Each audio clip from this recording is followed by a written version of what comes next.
ਭਇਆ। ਪ੍ਰਣਵਤ ਨਾਨਕ ਤਿਨ ਕੀ ਸ਼ਰਣਾ, ਜਿਨ ਤੂੰ ਨਾਹੀ ਵਿਸਰਿਆ। ਕਿਆ ਗੁਣ ਤੇਰੇ ਸਾਰ ਸੰਭਾਲਨੀ, ਮੋਹਿ ਨਿਰਗੁਣ ਕੇ ਦਾਤਾਰੇ। ਬੈ ਖਰੀਦ ਕਿਆ ਕਰੇ ਚਤੁਰਾਈ, ਇਹ ਜੀਉ ਪਿੰਡ ਸਭ ਥਾਰੇ। ਲਾਲ ਰੰਗੀਲੇ ਪ੍ਰੀਤਮ ਮਨ ਮੋਹਨ, ਤੇਰੇ ਦਰਸ਼ਨ ਕੋ ਹੋਂ ਵਾਰੇ। ਬਲਿਹਾਰੀ ਗੁਰ ਆਪਣੇ, ਦਿਵਹਾੜੀ ਸੰਦਵਾਰ। ਜਿਨ ਮਾਨਸ ਤੇ ਦੇਵਤੇ ਕੀਏ, ਕਰਤ ਨ ਲਾਗੀ ਵਾਰ। ਜੇਸੁ ਚੰਦਾ ਉਗਵੈ, ਸੂਰਜ ਚੜ੍ਹੈ ਹਜ਼ਾਰ। ਏਤੇ ਚਾਨਣ ਹੁੰਦਿਆਂ, ਗੁਰ ਬਿਨ ਘੋਰ ਅੰਧਾਰ। ਪਰਮ ਸਨਮਾਨਯੋਗ ਜੁਗੋ ਜੁਗ ਅਟਲ, ਚਵਰ ਛਤਰ ਤਖਤ ਦੇ ਮਾਲਕ, ਹਾਜ਼ਰਾ ਹਜ਼ੂਰ ਜ਼ਾਹਰਾ ਜ਼ਹੂਰ ਸਰਬ ਕਲਾਮ ਭਰਪੂਰ। ਰਾਜਾਨ ਰਾਜ ਭਾਨਾਨ ਭਾਨ, ਦੇਵਾਨ ਦੇਵ ਉਪਮਾ ਮਹਾਨ। ਵਾਲੀਏ ਕੁਲ ਦੋ ਜਹਾਂ, ਲੋਕ ਪ੍ਰਲੋਕ ਹਲਤ ਪਲਤ ਦੇ ਸਹਾਏ। ਦੋ ਜਹਾਨਾਂ ਦੇ ਵਾਲੀ, ਦਸਾਂ ਹੀ ਪਾਤਸ਼ਾਹੀਆਂ ਦੀ ਆਤਮਕ ਜੋਤ। ਗੁਰਤਾ ਗੱਦੀ ਉੱਤੇ ਸੁਭਾਏਮਾਨ, ਧੰਨ ਸਤਿਗੁਰੂ ਧੰਨ ਧੰਨ ਸ੍ਰੀ ਗੁਰੂ ਗ੍ਰੰਥ ਸਾਹਿਬ ਸੱਚੇ ਪਾਤਸ਼ਾਹ ਮਹਾਰਾਜ ਜੀ ਦੇ ਪਾਵਨ ਪਵਿੱਤਰ ਹਜ਼ੂਰੀ ਵਿੱਚ ਬਿਰਾਜਮਾਨ ਗੁਰੂ ਕੇ ਮਹਾਨ ਸਤ ਸੰਗੀ ਜਨੋ।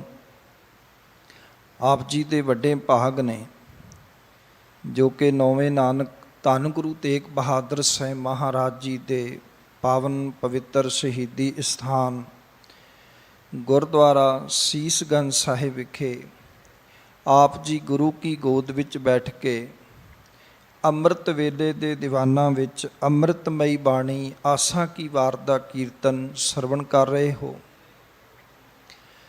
ਵੱਡੇ ਭਾਗ ਨੇ ਆਪ ਜੀ ਦੇ, ਕਿਉਂਕਿ ਗੁਰਬਾਣੀ ਕਹਿੰਦੀ ਹੈ ਬਿਨ ਭਾਗਾਂ ਸਤ ਸੰਗ ਨਾ ਲੱਭੈ, ਬਿਨ ਸੰਗਤ ਮੈਲ ਭਰੀਜੈ ਜੀਓ। ਉਹਨਾਂ ਦੇ ਵੀ ਵੱਡੇ ਭਾਗ ਨੇ ਜਿਹੜੇ ਕਿ ਰੋਜ਼ਾਨਾ PTC ਸਿਮਰਨ ਦੇ ਚੈਨਲ ਦੇ ਸਹਿਯੋਗ ਨਾਲ ਦੇਸ਼ ਵਿਦੇਸ਼ ਵਿੱਚ ਬੈਠੇ ਹੋਏ ਆਪਣੇ ਘਰਾਂ ਦੇ ਵਿੱਚ ਪਾਵਨ ਦਰਬਾਰ ਦੇ ਨਾਲ ਜੁੜ ਕੇ ਸਤਿਗੁਰੂ ਸੱਚੇ ਪਾਤਸ਼ਾਹ ਜੀ ਦੀ ਰੱਬੀ ਬਾਣੀ ਦਾ ਆਨੰਦ ਮਾਣਦੇ ਨੇ। ਭਾਵੇਂ ਕੀਰਤਨ ਦਾ ਹੋਵੇ, ਭਾਵੇਂ ਉਹ ਗੁਰਬਾਣੀ ਵਿਚਾਰ ਦਾ ਹੋਵੇ। ਸੋ ਗੁਰੂ ਪਿਆਰ ਵਾਲਿਓ, ਇਸ ਪਾਵਨ ਪਵਿੱਤਰ ਦਰਬਾਰ ਦੀ ਮਰਿਆਦਾ ਦੇ ਮੁਤਾਬਕ ਜਿੱਥੇ ਪਹਿਲਾਂ ਆਪ ਜੀ ਨੇ ਕੀਰਤਨ ਸਰਵਣ ਕੀਤਾ ਹੈ, ਉੱਥੇ ਜੋ ਦਰਬਾਰ ਦੇ ਵਿੱਚ ਸ੍ਰੀ ਗੁਰੂ ਗ੍ਰੰਥ ਸਾਹਿਬ ਮਹਾਰਾਜ ਜੀ ਦੇ ਲੜੀਵਾਰ ਗੁਰਬਾਣੀ ਦੀ ਵਿਚਾਰ ਚੱਲ ਰਹੀ ਹੈ। ਅੱਜ ਦਾ ਜੋ ਪਾਵਨ ਪਵਿੱਤਰ ਸ਼ਲੋਕ ਸੁਖਮਨੀ ਸਾਹਿਬ ਦੇ ਵਿੱਚੋਂ ਅਤੇ 21ਵੀਂ ਅਸ਼ਟਪਦੀ ਦੇ 2 ਬੰਦਾਂ ਦੇ ਸ਼ਬਦ ਦਾ ਪਾਠ ਆਪ ਜੀ ਨੇ ਬਹੁਤ ਹੀ ਸਤਿਕਾਰਯੋਗ ਸਿੰਘ ਸਾਹਿਬ ਗਿਆਨੀ ਹਰਨਾਮ ਸਿੰਘ ਜੀ, ਹੈੱਡ ਗ੍ਰੰਥੀ ਗੁਰਦੁਆਰਾ ਸੀਸਗੰਜ ਸਾਹਿਬ ਵਾਲੇ ਪਾਸੋਂ ਬੜੇ ਪਿਆਰ ਦੇ ਨਾਲ ਆਪ ਜੀ ਨੇ ਸਰਵਣ ਕੀਤਾ ਹੈ। ਆਓ ਇਹਨਾਂ ਪਾਵਨ ਪਵਿੱਤਰ ਬਚਨਾਂ ਦੇ ਵਿੱਚ ਸਤਿਗੁਰੂ ਪਾਤਸ਼ਾਹ ਜੀ ਜੋ ਅਗੰਮੀ ਗਿਆਨ ਬਖਸ਼ਿਸ਼ ਕਰ ਰਹੇ ਨੇ, ਉਸ ਅਗੰਮੀ ਗਿਆਨ ਨੂੰ ਆਪਾਂ ਹਿਰਦੇ ਦੀ ਝੋਲੀ ਵਿੱਚ ਵਸਾ ਕੇ ਆਪਣੇ ਮਨੁੱਖਾ ਜੀਵਨ ਨੂੰ ਗੁਰਬਾਣੀ ਅਨੁਸਾਰ ਹੋ ਕੇ ਜੀਉਣ ਦਾ ਯਤਨ ਕਰੀਏ ਜੀ। ਦਾਸੜੇ ਨੂੰ ਬਖਸ਼ੋ ਅਸੀਸ, ਤਾਂ ਕਿ ਅੱਜ ਦਾ ਜੋ ਪਾਵਨ ਪਵਿੱਤਰ ਸ਼ਲੋਕ ਵਿਚਾਰ ਅਧੀਨ ਹੈ ਅਤੇ ਦੋ ਬੰਦਾਂ ਦੀ ਵਿਚਾਰ ਆਪ ਜੀ ਨਾਲ ਸਾਂਝੀ ਕਰ ਸਕੇ ਜੀ। ਪਿਆਰ ਸਹਿਤ ਬੁਲਾਈ ਫਤਿਹ ਪ੍ਰਵਾਨ ਕਰੋ। ਵਾਹਿਗੁਰੂ ਜੀ ਕਾ ਖਾਲਸਾ, ਵਾਹਿਗੁਰੂ ਜੀ ਕੀ ਫਤਿਹ। ਧੰਨ ਵਾਹਿਗੁਰੂ ਸਾਹਿਬ ਜੀ। ਸ਼ਲੋਕ। ਸਰਗੁਣ ਨਿਰਗੁਣ ਨਿਰੰਕਾਰ, ਸੁਨ ਸਮਾਧੀ ਆਪ, ਆਪਨ ਕੀਆ ਨਾਨਕਾ, ਆਪੇ ਹੀ ਫਿਰ ਜਾਪ। ਸ਼੍ਰੀ ਸੁਖਮਨੀ ਸਾਹਿਬ ਬਾਣੀ ਧੰਨ ਗੁਰੂ ਅਰਜਨ ਸਾਹਿਬ ਮਹਾਰਾਜ ਜੀ ਦੁਆਰਾ ਰਚਿਤ ਹੈ। 24 ਸ਼ਲੋਕ ਤੇ 24 ਅਸ਼ਟਪਦੀਆਂ ਨੇ। ਇਹ ਪਾਵਨ ਪਵਿੱਤਰ ਸ਼ਲੋਕ 21ਵੀਂ ਅਸ਼ਟਪਦੀ ਦੇ ਵਿੱਚ ਦਰਜ ਹੈ। ਗੁਰੂ ਪਿਆਰ ਵਾਲਿਓ, ਸਤਿਗੁਰੂ ਸੱਚੇ ਪਾਤਸ਼ਾਹ ਜੀ ਇਸ ਪਾਵਨ ਪਵਿੱਤਰ ਸ਼ਲੋਕ ਦੀ ਆਰੰਭਤਾ ਵੇਲੇ ਇੱਕ ਗੱਲ ਆਖ ਰਹੇ ਨੇ ਕਿ ਸਰਗੁਣ ਨਿਰਗੁਣ ਨਿਰੰਕਾਰ। ਉਹ ਨਿਰੰਕਾਰ ਸਰਗੁਣ ਸਰੂਪ ਹੈ, ਨਿਰਗੁਣ ਸਰੂਪ ਹੈ, ਜਿਸ ਦਾ ਕੋਈ ਆਕਾਰ ਨਹੀਂ ਹੈ। ਗੁਰੂ ਪਿਆਰ ਵਾਲਿਓ, ਰੱਬ ਜੀ ਦੇ ਬਾਬਤ ਅਸੀਂ ਇਹ ਤਿੰਨੇ ਲਫ਼ਜ਼ ਜਿਹੜੇ ਨੇ ਬਹੁਤ ਵਾਰ ਸੁਣੇ ਹੈਗੇ ਆ ਅਤੇ ਬਹੁਤ ਵਾਰ ਇਹਨਾਂ ਨੂੰ ਪੜ੍ਹਿਆ ਵੀ ਹੈ। ਬਹੁਤ ਸਾਰੇ ਅਜਿਹੇ ਤੁਹਾਡੇ ਵਿੱਚ ਪਤਵੰਤੇ ਸੱਜਣ ਬੈਠੇ ਨੇ ਜਿਨ੍ਹਾਂ ਨੇ ਇੱਕ ਦਿਨ ਦੇ ਵਿੱਚ ਮੇਰੇ ਖਿਆਲ ਹੈ ਕਿ 5-5 ਵਾਰ 6-6 ਵਾਰ ਇਹਨਾਂ ਦਾ ਪਾਠ ਵੀ ਕੀਤਾ ਹੋਣਾ ਹੈ। ਆਪਣੀ ਜ਼ਿੰਦਗੀ ਦੇ ਵਿੱਚ ਬਹੁਤ ਵਾਰ ਇਹਨਾਂ ਪਾਵਨ ਪਵਿੱਤਰ ਬਚਨਾਂ ਨੂੰ, ਰੱਬ ਜੀ ਦੇ ਗੁਣਾਂ ਨੂੰ ਅਸੀਂ ਬਹੁਤ ਵਾਰ ਜਿਹੜਾ ਹੈ ਪੜ੍ਹਿਆ ਹੈ। ਪਰ ਇਹ ਵੇਖਣਾ ਹੈ ਵੀ ਸਤਿਗੁਰੂ ਸੱਚੇ ਪਾਤਸ਼ਾਹ ਜੀ ਨੇ ਇਹਨਾਂ ਪਾਵਨ ਪਵਿੱਤਰ ਸ਼ਬਦਾਂ ਦੇ ਵਿੱਚ ਜੋ ਰੱਬ ਜੀ ਦੇ ਗੁਣਾਂ ਦੀ ਗੱਲ ਕੀਤੀ ਹੈ, ਉਹ ਅਸਲ ਮਾਇਨੇ ਵਿੱਚ ਗੁਣ ਹੈ ਕੀ ਹੈ। ਕਿਉਂਕਿ ਜਿੰਨਾ ਚਿਰ ਸਾਨੂੰ ਸਰਗੁਣ ਦੀ ਪਰਿਭਾਸ਼ਾ ਦਾ ਪਤਾ ਨਹੀਂ ਲੱਗੇਗਾ, ਉਨਾ ਚਿਰ ਗੱਲ ਪੱਲੇ ਨਹੀਂ ਪਏਗੀ। ਜਿੰਨਾ ਚਿਰ ਸਾਨੂੰ ਨਿਰਗੁਣ ਦੀ ਪਰਿਭਾਸ਼ਾ ਦਾ ਪਤਾ ਨਹੀਂ ਲੱਗੇਗਾ, ਉਨਾ ਚਿਰ ਵੀ ਗੱਲ ਜਿਹੜੀ ਹੈ ਉਹ ਪੱਲੇ ਨਹੀਂ ਪਏਗੀ। ਕਿਉਂਕਿ ਸਾਨੂੰ ਸਰਗੁਣ ਦੀ ਪਰਿਭਾਸ਼ਾ ਆਉਣੀ ਚਾਹੀਦੀ ਹੈ ਅਤੇ ਨਿਰਗੁਣ ਦੀ ਪਰਿਭਾਸ਼ਾ ਆਉਣੀ ਚਾਹੀਦੀ ਹੈ। ਗੁਰੂ ਪਿਆਰ ਵਾਲਿਓ,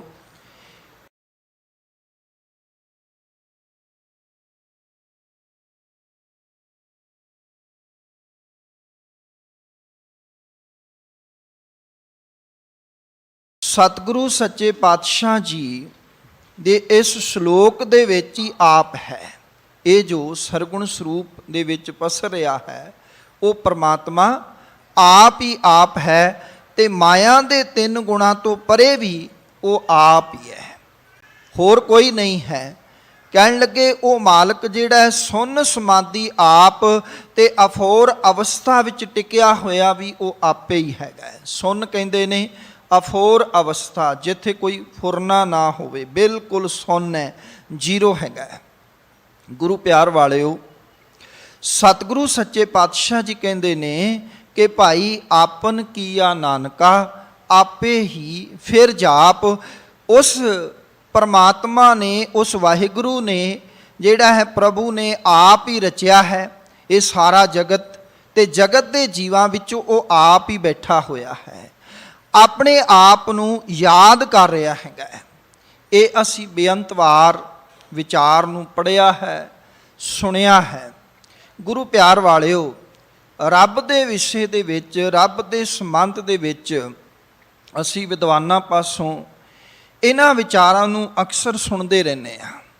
ਪਰ ਧਿਆਨ ਦੇਣਾ, ਜਿੰਨਾ ਚਿਰ ਅਸੀਂ ਆਪ ਜਿਹੜਾ ਹੈ ਇਹ ਪੜਤਾਲ ਨਹੀਂ ਕਰ ਲੈਂਦੇ ਕਿ ਭਈ ਵਾਹਿਗੁਰੂ ਪਰਮੇਸ਼ਰ ਜੇ ਸਰਗੁਣ ਸਰੂਪ ਵਿੱਚ ਹੈ, ਸਾਕਾਰ ਸਰੂਪ ਦੇ ਵਿੱਚ ਹੈ, ਕਿ ਮੈਂ ਉਸ ਨੂੰ ਮਹਿਸੂਸ ਕੀਤਾ ਹੈ ਕਦੇ ਕਿ ਨਹੀਂ ਕੀਤਾ। ਮੈਂ ਆਪ ਉਸ ਰੱਬੀ ਗੁਣ ਨੂੰ ਮਹਿਸੂਸ ਕੀਤਾ ਕਿ ਨਹੀਂ ਕੀਤਾ। ਮੈਂ ਉਸ ਰੱਬੀ ਗੁਣ ਦਾ ਆਪ ਹਿੱਸਾ ਹੈਗਾ ਵੀ ਹਾਂ ਕਿ ਨਹੀਂ ਹੈਗਾ, ਉਹਨਾਂ ਚਿਰ ਗੱਲ ਨਹੀਂ ਬਣੇਗੀ। ਨਿਰਗੁਣ ਸਰੂਪ ਦੇ ਵਿੱਚ ਜੋ ਉਹ ਪਰਮਾਤਮਾ ਹੈ, ਉਹ ਵਾਹਿਗੁਰੂ ਹੈ, ਜੋ ਦਿਖਾਈ ਨਹੀਂ ਦਿੰਦਾ, ਕਹਿਣ ਲੱਗੇ ਉਸ ਦਾ ਹਿੱਸਾ ਮੈਂ ਬਣਨਾ ਵੀ ਹੈ ਕਿ ਨਹੀਂ ਬਣਨਾ ਹੈ। ਗੱਲ ਇਹ ਹੈ ਕਿ ਧਾਰਮਿਕ ਜਗਤ ਦੇ ਵਿੱਚ ਰੱਬ ਬਾਰੇ ਬਹੁਤ ਸਾਰੇ ਖਿਆਲਾਤ ਚੱਲਦੇ ਨੇ। ਧਾਰਮਿਕ ਦੁਨੀਆ ਦੇ ਵਿੱਚ ਰੱਬ ਬਾਰੇ ਬਹੁਤ ਤਰ੍ਹਾਂ ਤਰ੍ਹਾਂ ਦੇ ਖਿਆਲ ਜਿਹੜਾ ਤੁਸੀਂ ਪੜ੍ਹੇ ਹੋਣਗੇ ਔਰ ਸੁਣੇ ਵੀ ਆਪਣੀ ਜ਼ਿੰਦਗੀ 'ਚ ਹੋਣਗੇ।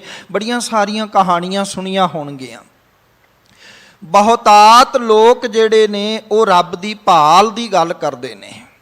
ਬਹੁਤਾਤ ਲੋਕਾਂ ਨੇ ਰੱਬ ਨੂੰ ਭਾਲਣ ਦੀ ਗੱਲ ਕੀਤੀ ਹੈ। ਕੋਈ ਕਹਿੰਦਾ ਰੱਬ ਸੱਤਵੇਂ ਅਸਮਾਨ 'ਤੇ ਹੈ, ਕੋਈ ਕਹਿੰਦਾ ਜੀ ਪਾਤਾਲ ਵਿੱਚ ਹੈ, ਕੋਈ ਕਹਿੰਦਾ ਕਿਸੇ ਵੱਖਰੇ ਥਾਂ 'ਤੇ ਹੈਗਾ। ਤੇ ਲੋਕਾਂ ਨੇ ਰੱਬ ਦੀ ਖੋਜ ਕਰਨੀ ਸ਼ੁਰੂ ਕਰ ਦਿੱਤੀ। ਤੇ ਜੋ ਜਿੰਨਾ ਕਠਿਨ ਪੜਾਵਾਂ 'ਤੇ ਤੁਰਦਾ ਰਿਹਾ, ਔਖਦ ਘਾਟੀਆਂ 'ਤੇ ਤੁਰਦਾ ਰਿਹਾ, ਅਸੀਂ ਕਹਿਣ ਲੱਗੇ ਵੀ ਉਹ ਵਿਅਕਤੀ ਬੜਾ ਮਹਾਨ ਹੈ, ਉਹ ਬੜਾ ਮਹਾਨ ਹੈ। ਉਹਨੇ ਨੰਗੇ ਪੈਰੀਂ ਜਾ ਕੇ ਫਲਾਣੀ ਥਾਂ 'ਤੇ ਰੱਬ ਦੀ ਖੋਜ ਕੀਤੀ ਹੈ। ਉਸ ਨੇ ਜਿਹੜਾ ਇੰਨੇ ਉੱਚੇ ਪਹਾੜ 'ਤੇ ਚੜ੍ਹ ਕੇ, ਉੱਚੇ ਟਿੱਲਿਆਂ 'ਤੇ ਚੜ੍ਹ ਕੇ ਫਿਰ ਰੱਬ ਦੀ ਖੋਜ ਕੀਤੀ ਹੈ। ਭਲਿਓ, ਖੋਜ ਕਿਸ ਦੀ ਹੁੰਦੀ ਹੈ?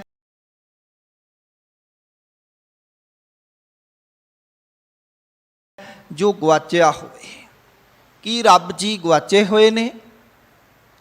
ਇਹ ਸਵਾਲ ਪੁੱਛੀਏ ਸੀ ਵੀ ਜਿਹਦੀ ਖੋਜ ਹੋ ਰਹੀ ਹੈ, ਜਿਸ ਵਾਸਤੇ ਇਹ ਇੰਨਾ ਸਾਰਾ ਕੁਝ ਸਾਧਨ ਜੁਟਾਈ ਜਾ ਰਹੇ ਮਨੁੱਖ, ਕੀ ਰੱਬ ਜੀ ਸਾਡੇ ਕੋਲੋਂ ਗਵਾਚੇ ਹੋਏ ਨੇ? ਭਗਤ ਨਾਮਦੇਵ ਜੀ ਨੂੰ ਪੜ੍ਹੋ।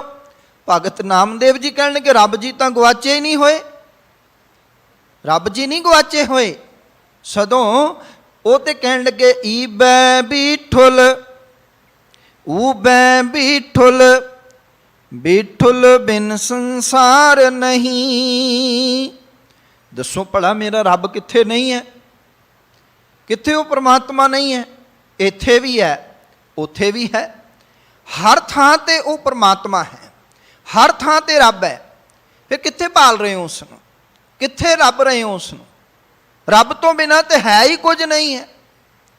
ਇਹ ਸਰਬਰੇ ਕਾਇਨਾਤ ਦਾ ਪੱਤਾ ਪੱਤਾ ਜਿਹਦੇ ਵਿੱਚ ਰੱਬ ਵਸਿਆ ਹੋਇਆ, ਕਿਹੜੀ ਥਾਂ ਹੈ ਜਿੱਥੇ ਰੱਬ ਨਹੀਂ ਹੈ?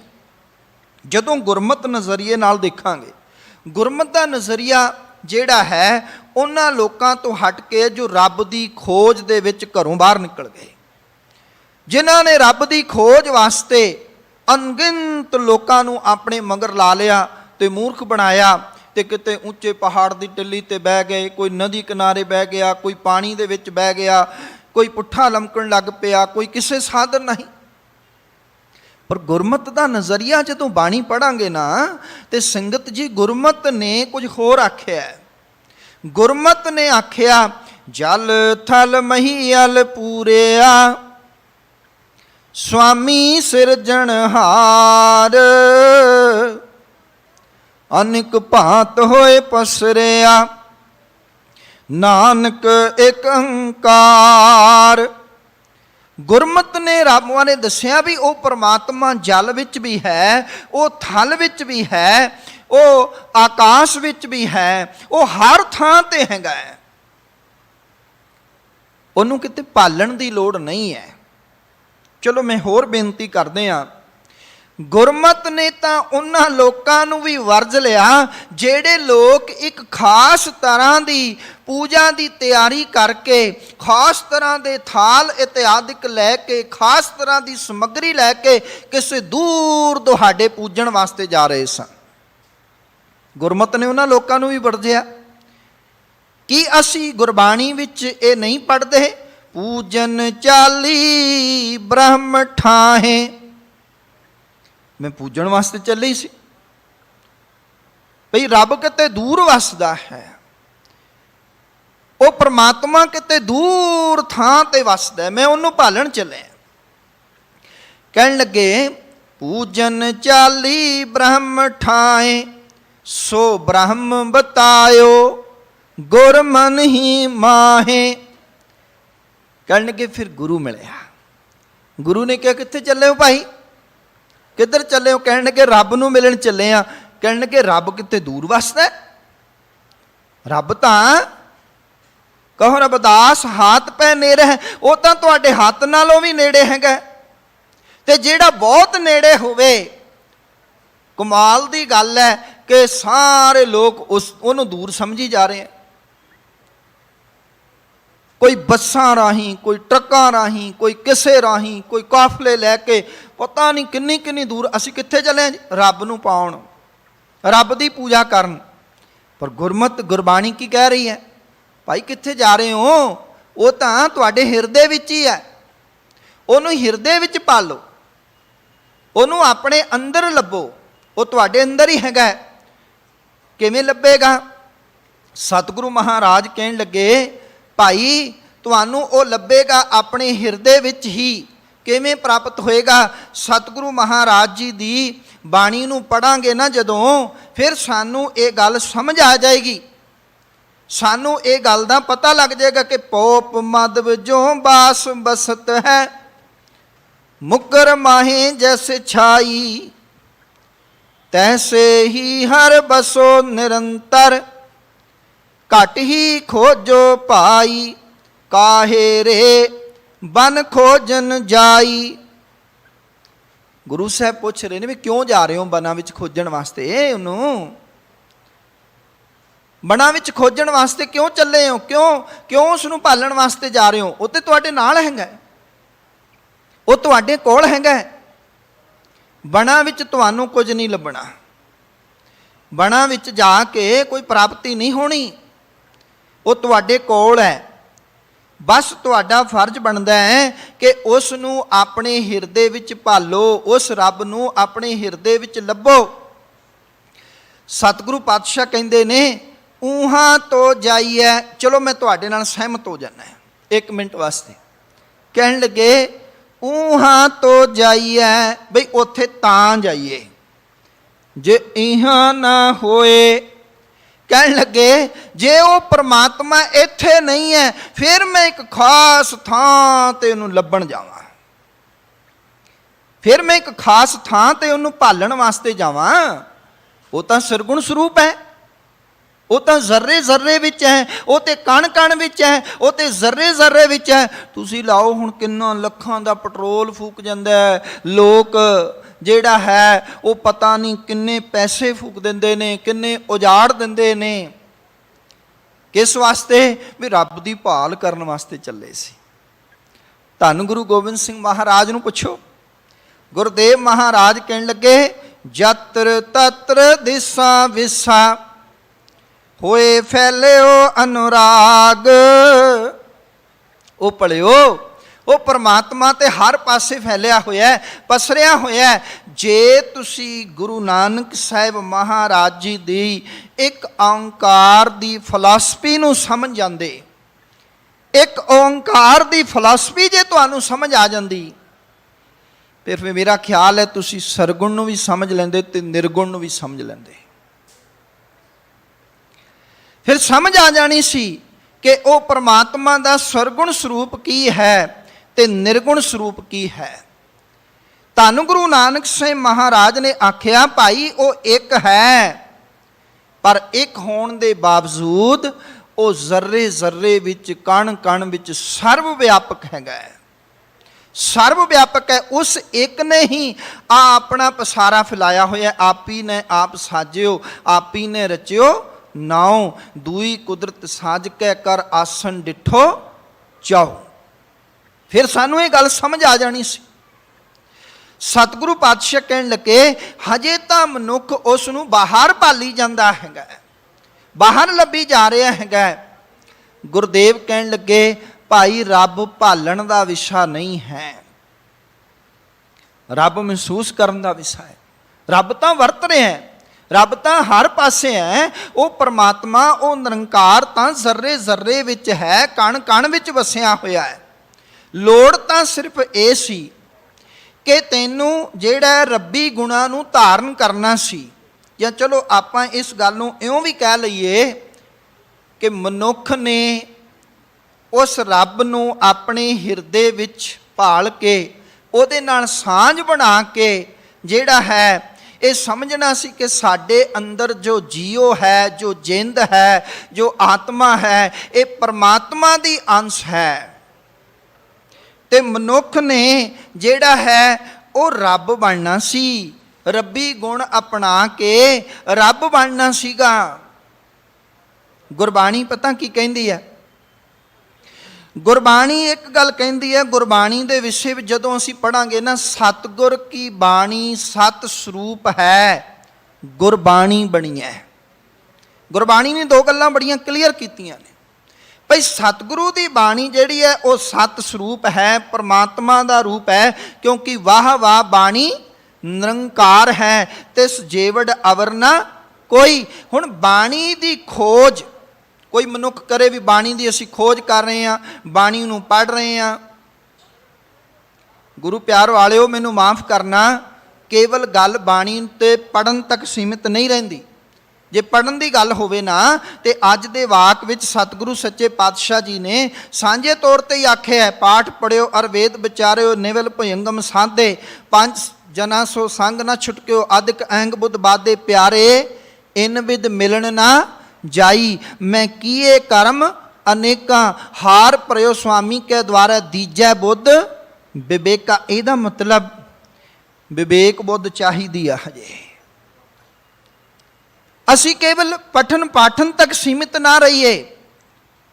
ਯਾਦ ਰੱਖਣਾ, ਕਬੀਰ ਸਾਹਿਬ ਜੀ ਦੇ ਇਹਨਾਂ ਬੋਲਾਂ ਨੂੰ ਕਿਆ ਪੜ੍ਹੀਏ, ਕਿਆ ਗੁਨੀਏ, ਕਿਆ ਵੇਦ ਪੁਰਾਨਾ ਸੁਣੀਏ, ਪੜੇ ਸੁਨੇ ਕਿਆ ਹੋਈ, ਜੋ ਸਹਿਜ ਨਾ ਮਿਲਿਓ ਸੋਈ। ਆਤਮਕ ਅਡੋਲਤਾ ਮਿਲੀ ਹੈ ਕਿ ਨਹੀਂ ਮਿਲੀ? ਜੇ ਉਹ ਮਾਲਕ ਨਿਰਗੁਣ ਸਰੂਪ ਹੈ, ਉਹ ਸੁੰਨ ਸਮਾਧੀ ਵਿੱਚ ਬੈਠਾ ਹੈ ਤੇ ਤੂੰ ਹਜੇ ਡੋਲਦਾ ਫਿਰਦਾ ਹੈ। ਭਈ ਤੈਨੂੰ ਵੀ ਤੇ ਸਿੱਖਿਆ ਲੈਣੀ ਹੈ। ਰੱਬ ਸੁੰਨ ਸਮਾਧੀ ਵਿੱਚ ਬੈਠਾ ਹੋਇਆ ਸੀ, ਤੈਨੂੰ ਕੀ ਮਿਲਿਆ ਉਹਦੇ ਤੋਂ? ਰੱਬ ਦੀਆਂ ਕਹਾਣੀਆਂ ਤੂੰ ਇੰਨੀਆਂ ਬਿਆਨ ਕਰ ਦਿੱਤੀਆਂ, ਇੰਨਾ ਕੁਝ ਕਰ ਦਿੱਤਾ ਵੀ ਉਹ ਸਰਗੁਣ ਸਰੂਪ ਹੈ, ਉਹ ਨਿਰਗੁਣ ਸਰੂਪ ਹੈ, ਉਹ ਸੁੰਨ ਸਮਾਧੀ 'ਚ ਬੈਠਾ ਹੈ, ਅਫੋਰ ਅਵਸਥਾ 'ਚ ਬੈਠਾ ਹੈ। ਪਹਿਲੇ ਚਾਰ ਬੰਦਾਂ ਦੇ ਵਿੱਚ ਨਾ ਇਸ ਅਸ਼ਟਪਦੀ ਦੇ ਵਿੱਚ ਨਿਰਗੁਣ ਸਰੂਪ ਦੀ ਵਿਆਖਿਆ ਹੈ। ਦੂਜੇ ਜਿਹੜੇ ਅੱਗੇ ਚਾਰ ਆਉਣਗੇ ਉਹਨਾਂ ਵਿੱਚ ਸਰਗੁਣ ਸਰੂਪ ਦੀ ਵਿਆਖਿਆ ਹੈ। ਵਿਆਖਿਆ ਤੇ ਅਸੀਂ ਰੋਜ਼ਾਨਾ ਸੁਣ ਰਹੇ ਹਾਂ, ਕਰ ਰਹੇ ਹਾਂ। ਪਰ ਗੁਰਬਾਣੀ ਦੀ ਵਿਆਖਿਆ ਸੁਣਨ ਪੜ੍ਹਨ ਦਾ ਫਾਇਦਾ ਤਦੇ ਹੀ ਹੈ ਜੋ ਰੱਬ ਜੀ ਦੇ ਸਰੂਪ ਬਾਰੇ ਬਿਆਨੀ ਕੀਤੀ ਜਾ ਰਹੀ ਹੈ, ਜੋ ਰੱਬ ਜੀ ਦੇ ਬਾਰੇ ਦੱਸਿਆ ਜਾ ਰਿਹਾ ਹੈ, ਰੱਬ ਜੀ ਦੇ ਗੁਣਾਂ ਬਾਰੇ ਦੱਸਿਆ ਜਾ ਰਿਹਾ ਹੈ। ਤੇਰੇ ਅੰਦਰ ਉਹ ਗੁਣ ਹੋ ਜਾਣ, ਤੂੰ ਉਹਨਾਂ ਗੁਣਾਂ ਦਾ ਧਾਰਨੀ ਹੋ ਜਾਏ। ਗੁਰੂ ਪਿਆਰ ਵਾਲਿਓ, ਸਤਿਗੁਰੂ ਸੱਚੇ ਪਾਤਸ਼ਾਹ ਕਹਿੰਦੇ ਨੇ ਵੀ ਤੇਰੇ ਅੰਦਰ ਇਹ ਗੁਣ ਆ ਜਾਣੇ ਚਾਹੀਦੇ, ਰੱਬੀ ਗੁਣ ਤੇਰੇ ਅੰਦਰ ਵਸ ਜਾਣੇ ਚਾਹੀਦੇ ਹੈ। ਤਦੇ ਹੀ ਇਹ ਕਥਾ ਕੀਰਤਨ ਵਿਖਿਆਨ ਸੁਣਨ ਦਾ ਫਾਇਦਾ ਹੈ। ਸੋ ਗੁਰਦੇਵ ਪਾਤਸ਼ਾਹ ਕਹਿਣ ਲੱਗੇ ਵੀ ਸਤਿਗੁਰ ਕੀ ਬਾਣੀ ਸਤ ਸਰੂਪ ਹੈ, ਗੁਰਬਾਣੀ ਬਣੀ ਹੈ। ਬਣਨਾ ਕੀ ਹੈ? ਇਹ ਬਾਣੀ ਨੂੰ ਸੁਣਨ ਦਾ, ਬਾਣੀ ਨੂੰ ਫਾਇਦਾ ਤਾਂ ਹੀ ਹੈ ਜੇ ਤੇਰਾ ਜੀਵਨ ਗੁਰਬਾਣੀ ਬਣ ਜਾਏ, ਤੇਰੇ ਜੀਵਨ ਦੇ ਵਿੱਚ ਉਹ ਗੁਣ ਆ ਜਾਣ ਨਾਮ ਵਸਣ ਵਾਲੇ। ਇਸੇ ਤਰ੍ਹਾਂ ਰੱਬ ਦੇ ਵਿਸ਼ੇ ਵਿੱਚ ਹੈ ਕਿ ਰੱਬ ਨਿਰਗੁਣ ਸਰੂਪ ਹੈ, ਰੱਬ ਸਰਗੁਣ ਸਰੂਪ ਹੈ। ਤੇ ਇਹ ਤੂੰ ਸੁਣ ਲਿਆ, ਪਰ ਤੇਰੇ ਜੀਵਨ ਵਿੱਚ ਇਹ ਸਰੂਪ ਵਸ ਜਾਏ, ਤੇਰੇ ਤੂੰ ਇਹਨਾਂ ਗੁਣਾਂ ਦਾ ਧਾਰਨੀ ਹੋ ਜਾਵੇਂ। ਗੁਰੂਦੇਵ ਪਾਤਸ਼ਾਹ ਕਹਿਣ ਲੱਗੇ ਜੇ ਉਹ ਸੁੰਨ ਸਮਾਧੀ ਲਾ ਕੇ ਬੈਠਾ ਹੈ। ਹੁਣ ਸਾਡੇ ਕੀ ਹੁੰਦਾ ਭਾਰਤ ਵਰਸ਼ ਦੇ ਵਿੱਚ ਜਾਂ ਪੱਛਮੀ ਦੇਸ਼ਾਂ ਵਿੱਚ ਤੁਸੀਂ ਵੇਖੋਗੇ, ਜਦੋਂ ਪ੍ਰਾਣੀ ਚੜ੍ਹਾਈ ਕਰਦਾ ਨਾ ਜੀ, ਤੇ ਕਈ ਧਰਮਾਂ ਵਾਲੇ ਤਾਂ ਉਸ ਬੰਦੇ ਦੀ ਸਮਾਧੀ ਲਾ ਕੇ ਉਹਨੂੰ ਜ਼ਮੀਨ ਦੇ ਵਿੱਚ ਦਫਨ ਕਰ ਦਿੰਦੇ ਨੇ ਜਾਂ ਬਿਠਾ ਦਿੰਦੇ ਨੇ। ਹੁਣ ਸਮਾਧੀ ਜਿਹੜੀ ਲਾਈ ਹੈ ਉਹਦੀ, ਉਹ ਮਰਨ ਉਪਰੰਤ ਲਾਈ ਹੈ। ਸੱਚ ਜਾਣਨਾ, ਮਰਨ ਉਪਰੰਤ ਸਮਾਧੀ ਨਹੀਂ, ਸਮਾਧੀ ਤਾਂ ਜਿਉਂਦੇ ਜੀ ਲੱਗਣੀ ਚਾਹੀਦੀ ਸੀ। ਸਮਾਧੀ ਤਾਂ ਜਿਉਂਦੇ ਜੀ ਲੱਗਣੀ ਚਾਹੀਦੀ ਸੀ। ਜੋ ਅਡੋਲਤਾ ਹੈ ਉਹ ਜਿਉਂਦੇ ਜੀ ਆਉਂਦੀ, ਮਰਨ ਤੋਂ ਬਾਅਦ ਸਮਾਧੀ ਦਾ ਕੀ ਫਾਇਦਾ ਹੈ। ਔਰ ਸਮਾਧੀ ਦੇ ਵਿੱਚ ਵੀ ਚੇਤੇ ਰੱਖਣਾ, ਜਿਹੜੀ ਸਮਾਧੀ ਹੈ ਉਹ ਵੀ ਦੋ ਪ੍ਰਕਾਰ ਦੀ ਹੈ। ਇੱਕ ਉਹ ਹੈ ਕਿ ਮਨੁੱਖ ਜਿਹੜਾ ਹੈ ਉਹ ਬੈਠਾ ਹੋਇਆ ਤੇ ਬਹਿ ਕੇ ਉਸਨੇ ਆਪਣੇ ਸਾਰੇ ਇੰਦਰੀਆਂ ਨੂੰ ਸੰਕੋਚ ਲਿਆ ਤੇ ਚੁੱਪਚਾਪ ਬੈਠਾ ਹੋਇਆ ਹੈ, ਧਿਆਨ ਵਿੱਚ ਜੁਟਿਆ ਹੋਇਆ ਹੈ। ਪਰ ਤੁਸੀਂ ਦੇਖੋ ਉੱਥੋਂ ਖਿਆਲ ਫੁਰਨੇ ਪੈਦਾ ਹੋ ਰਹੇ ਨੇ, ਉਹਦੇ ਮਨ ਵਿੱਚੋਂ ਅਣਗਿਣਤ ਖਿਆਲ ਪੈਦਾ ਹੋ ਰਹੇ ਨੇ, ਬਹੁਤ ਸਾਰੇ ਫੁਰਨੇ ਪੈਦਾ ਹੋ ਰਹੇ ਨੇ। ਤੇ ਦੂਜਾ ਹੈ ਕਿ ਮਨੁੱਖ ਕਿਤੇ ਹੋਰ ਇਕਾਂਤਵਾਸ ਵਿੱਚ ਬੈਠਾ ਹੋਇਆ ਹੈ, ਉਸਨੇ ਹੁਣ ਆਪਣੇ ਸਾਰੇ ਫੁਰਨਿਆਂ ਨੂੰ ਇੱਕ ਕਰ ਲਿਆ, ਸ਼ਾਂਤ ਬੈਠਾ, ਕੋਈ ਫੁਰਨਾ ਹੀ ਨਹੀਂ ਉਪਜ ਰਿਹਾ ਹੈਗਾ, ਕੋਈ ਵਿਚਾਰ ਹੀ ਨਹੀਂ ਉਪਜ ਰਹੀ ਹੈ। ਰੱਬ ਜੀ ਨੇ ਜਿਹੜਾ ਹੈ ਜਦੋਂ ਸੁੰਨ ਅਵਸਥਾ 'ਚ ਬੈਠੇ ਨੇ, ਸੁੰਨ ਸਮਾਧੀ 'ਚ ਬੈਠੇ ਨੇ, ਤਾਂ ਕੋਈ ਫੁਰਨਾ ਵਿੱਚੋਂ ਨਹੀਂ ਹੈ। ਸੁੰਨ ਸਮਾਧ ਲਗਾਇੰਦਾ ਵਾਲੀ ਗੱਲ ਵੀ ਉਹ ਸੁੰਨ ਸਮਾਧੀ ਲਾ ਕੇ ਅਫੋਰ ਅਵਸਥਾ ਵਿੱਚ ਬੈਠਾ ਹੈ, ਉਹਨਾਂ ਨੂੰ ਕੋਈ ਫੁਰਨਾ ਨਹੀਂ। ਪਰ ਜਦੋਂ ਉਹਨਾਂ ਨੂੰ ਫੁਰਨਾ ਜਿਹੜਾ ਫੁਰਿਆ ਤਾਂ ਉਹਨਾਂ ਨੇ ਇਹ ਆਕਾਰ ਬਣਾਇਆ ਜਿਹਨੂੰ ਅਸੀਂ ਪੜ੍ਹਦੇ ਹਾਂ ਹੁਕਮੀ ਹੋਵਨ ਆਕਾਰ, ਜਿਸ ਨੂੰ ਅਸੀਂ ਪੜ੍ਹਦੇ ਹਾਂ ਵੀ ਜਦੋਂ ਫੁਰਨਾ ਆਇਆ ਤੇ ਫੁਰਨੇ ਦੇ ਵਿੱਚ ਜਿਹੜਾ ਕੀਤਾ ਪਸਾਓ ਏਕੋ ਕੁਆਓ, ਇੱਕ ਹੁਕਮ ਕੀਤਾ ਉਸਨੇ ਤੇ ਇਹ ਸਾਰਾ ਪਸਾਰਾ ਅੰਡਜ ਜੇਰਜ ਸੇਤਜ ਉਤ ਭੁਜ ਉਹਨਾਂ ਖਾਣੀਆਂ ਦੇ ਰਾਹੀਂ, ਚਾਰ ਖਾਣੀਆਂ ਦੇ ਰਾਹੀਂ ਇਹ ਪਸਾਰਾ ਉਸ ਮਾਲਕ ਨੇ ਪਸਾਰ ਦਿੱਤਾ। ਇਹ ਸਾਰੇ ਪਾਸੇ ਪਸਾਰਾ ਜਿਹੜਾ ਇਹ ਖਿਲਰ ਗਿਆ, ਜੋ ਸੁਰਗੁਣ ਸਰੂਪ ਵਿੱਚ ਅਸੀਂ ਵੇਖ ਰਹੇ ਹਾਂ, ਇਹ ਬਣ ਗਿਆ ਜਗਤ। ਇਹ ਫੁਰਨੇ ਵਿੱਚੋਂ ਪੈਦਾ ਹੋਇਆ। ਜਦ ਤੱਕ ਇਨਸਾਨ ਸਮਾਧੀ ਵਿੱਚ ਬੈਠਾ ਹੈ, ਉਹਦੇ ਮਨ ਦੇ ਵਿੱਚ ਫੁਰਨੇ ਪੈਦਾ ਹੋ ਰਹੇ ਨੇ। ਤੇ ਤੁਸੀਂ ਚੇਤੇ ਰੱਖੋ, ਕਦੇ ਇਨਸਾਨ ਕੇਵਲ ਉਸ ਜੋਗਾ ਸੀ ਕਿ ਮਨੁੱਖ ਬੈਠਾ ਹੈ, ਭੋਜਨ ਮਿਲ ਗਿਆ, ਉਹਨੂੰ ਛਕ ਲਿਆ, ਭੋਜਨ ਮੁੱਕ ਗਿਆ ਤੇ ਬੈਠਾ ਹੋਇਆ, ਉਹਦੇ ਕੋਲ ਸੋਚ ਹੀ ਨਹੀਂ ਹੈ। ਪਰ ਜਦੋਂ ਇਨਸਾਨ ਨੇ ਤਰੱਕੀ ਕੀਤੀ, ਉਹਨੂੰ ਫੁਰਨਾ ਆਇਆ, ਇਹ ਭੋਜਨ ਕਿੱਥੋਂ ਤਿਆਰ ਹੋਇਆ? ਇਹ ਭੋਜਨ ਦਰਖਤਾਂ ਦੇ ਫਲਾਂ ਤੋਂ ਤਿਆਰ ਹੋਇਆ, ਇਹ ਵੇਲਾਂ ਤੋਂ ਤਿਆਰ ਹੋਇਆ, ਇਹ ਸਬਜ਼ੀਆਂ ਤੋਂ ਤਿਆਰ ਹੋਇਆ, ਇਹ ਅੰਨ ਜਿਹੜਾ ਹੈ ਖੇਤਾਂ 'ਚੋਂ ਤਿਆਰ ਹੋਇਆ। ਫਿਰ ਮਨੁੱਖ ਨੇ ਜਿਹੜਾ ਚੁੱਕਿਆ ਹਲ ਵਾਹੁਣਾ ਸ਼ੁਰੂ ਕਰ ਦਿੱਤਾ, ਜ਼ਮੀਨ ਨੂੰ ਵਾਹੁਣਾ ਸ਼ੁਰੂ ਕਰ ਦਿੱਤਾ, ਹਲ ਚਲਾਇਆ, ਬੀਜ ਖਿਲਾਰ ਦਿੱਤਾ, ਫਿਰ ਫਸਲਾਂ ਹੋ ਗਈਆਂ, ਖੇਤੀਬਾੜੀ ਵਧਾਈ। ਹੁਣ ਮਨੁੱਖ ਆਪਣੇ ਤੱਕ ਸੀਮਿਤ ਨਹੀਂ ਰਿਹਾ, ਹੁਣ ਦੂਜਿਆਂ ਦਾ ਵੀ ਢਿੱਡ ਭਰਦਾ ਹੈ। ਜਿਉਂ-ਜਿਉਂ ਫੁਰਨੇ ਉੱਠੇ, ਫਿਰ ਮਨੁੱਖ ਨੂੰ ਜਿਹੜਾ ਹੈ ਫੁਰਨਾ ਇਹ ਆਉਂਦਾ ਵੀ ਇਹ ਸਰੀਰ ਜਿਹੜਾ ਮੇਰਾ ਉਡਾਰੀ ਨਹੀਂ ਮਾਰ ਸਕਦਾ, ਪਰ ਕੋਈ ਇਹੋ ਜਿਹੀ ਚੀਜ਼ ਬਣਾਵਾਂ ਜਿਹਦੇ ਵਿੱਚ ਬਹਿ ਕੇ ਸਰੀਰ ਉਡਾਰੀ ਮਾਰ ਸਕਦਾ ਹੈ। ਤੁਸੀਂ ਵੇਖੋ, ਉਹ ਮਨੁੱਖ ਨੂੰ ਫੁਰਨਾ ਹੀ ਸੀ ਨਾ, ਸੋਚ ਹੀ ਸੀ ਨਾ, ਜਿਹਦੇ ਵਿੱਚ ਮਨੁੱਖ ਨੇ ਜਹਾਜ਼ ਬਣਾ ਦਿੱਤੇ, ਜਿਸ ਵਿੱਚ ਮਨੁੱਖ ਨੇ ਬੱਸਾਂ ਕਾਰਾਂ ਬਣਾ ਦਿੱਤੀਆਂ, ਐਰੋਪਲੇਨ ਬਣਾ ਦਿੱਤੇ, ਹੈਲੀਕਾਪਟਰ ਬਣਾ ਦਿੱਤੇ। ਮਨੁੱਖ ਨੇ ਕਿੰਨਾ ਕੁਝ ਬਣਾ ਦਿੱਤਾ, ਫੁਰਨਾ ਹੀ ਸੀ ਨਾ। ਜਦੋਂ ਤੱਕ ਫੁਰਨਾ ਨਹੀਂ ਸੀ, ਉਦੋਂ ਤੱਕ ਕੇਵਲ ਪਹਾੜ ਨਜ਼ਰ ਆ ਰਿਹਾ ਸੀ ਮਿੱਟੀ ਦਾ। ਪਰ ਜਦੋਂ ਫੁਰਨਾ ਫੁੱਟਿਆ ਵੀ ਇਹਦੇ ਵਿੱਚ ਖਣਿਜ ਪਦਾਰਥ ਵੀ ਹੋ ਸਕਦੇ ਨੇ, ਮਨੁੱਖ ਉੱਠਿਆ, ਉੱਠ ਕੇ ਉਸਨੇ ਉਹਨੂੰ ਖੋਦਣਾ ਸ਼ੁਰੂ ਕਰ ਦਿੱਤਾ, ਉਹਦੇ ਵਿੱਚੋਂ ਖਣਿਜ ਲੱਭਣਾ ਸ਼ੁਰੂ ਹੋ ਗਿਆ। ਮਨੁੱਖ ਨੇ ਪਤਾ ਨਹੀਂ ਕਿੰਨੀਆਂ ਕਾਢਾਂ ਕੱਢੀਆਂ ਤੇ ਉਹਨਾਂ ਕਾਢਾਂ ਦੇ ਪਿੱਛੇ ਕੀ ਹੈ? ਸਿਰਫ ਫੁਰਨਾ ਹੀ ਹੈ। ਫੁਰਨਾ ਫੁਰਿਆ, ਸੋਚ ਹੈ। ਤੇ ਜਿਸ ਵੇਲੇ ਫੁਰਨਾ ਨਹੀਂ ਹੈ, ਕੋਈ ਸੋਚ ਨਹੀਂ, ਉਸ ਵੇਲੇ ਉਹ ਸੁੰਨ ਅਵਸਥਾ ਵਿੱਚ ਟਿਕਿਆ ਬੈਠਾ ਹੈ, ਕੋਈ ਫੁਰਨਾ ਨਹੀਂ ਹੈ, ਬਿਲਕੁਲ ਸੁੰਨ ਹੋ ਗਿਆ ਹੈ। ਕਹਿਣ ਲੱਗੇ ਬਸ ਰੱਬ ਜੀ ਨੇ, ਪਰਮਾਤਮਾ ਵਾਹਿਗੁਰੂ ਜੀ ਦੇ ਜਿਹੜੇ ਇਹ ਦੋ ਗੁਣ ਨੇ, ਯਾਦ ਰੱਖਣਾ, ਇਹ ਦੋਨੋਂ ਹੀ ਗੁਣ ਜਿਹੜੇ ਨੇ ਉਹ ਐਡੇ ਕਮਾਲ ਦੇ ਨੇ ਕਿ ਜਿਨ੍ਹਾਂ ਦੀ ਵਿਆਖਿਆ ਸਤਿਗੁਰੂ ਜੀ ਨੇ ਇਹਨਾਂ ਬੰਦਾਂ ਵਿੱਚ ਕੀਤੀ ਹੋਈ ਹੈ। ਤੇ ਸਤਿਗੁਰੂ ਪਾਤਸ਼ਾਹ ਕਹਿਣ ਲੱਗੇ, ਭਾਈ ਲੋੜ ਹੈ ਤੈਨੂੰ ਉਸ ਸਰਗੁਣ ਸਰੂਪ ਦੇ ਗੁਣਾਂ ਨੂੰ ਧਾਰਨ ਕਰਨ ਦੀ। ਜੇ ਉਹ ਰੱਬ ਸਭ ਖਲਕਤ ਵਿੱਚ ਵਸਿਆ ਹੋਇਆ, ਜੇ ਉਹ ਰੱਬ ਜ਼ਰਰੇ ਜ਼ਰਰੇ 'ਚ ਵਸਿਆ, ਸਾਰੀ ਦੁਨੀਆ 'ਚ ਵਸਿਆ, ਤੂੰ ਮਹਿਸੂਸ ਕਰਦਾ ਕਿ ਨਹੀਂ ਕਰਦਾ? ਤੂੰ ਰੱਬ ਨੂੰ ਵੇਖਦਾ ਸਾਹਮਣੇ ਵਾਲੇ 'ਚ ਕਿ ਨਹੀਂ ਵੇਖਦਾ?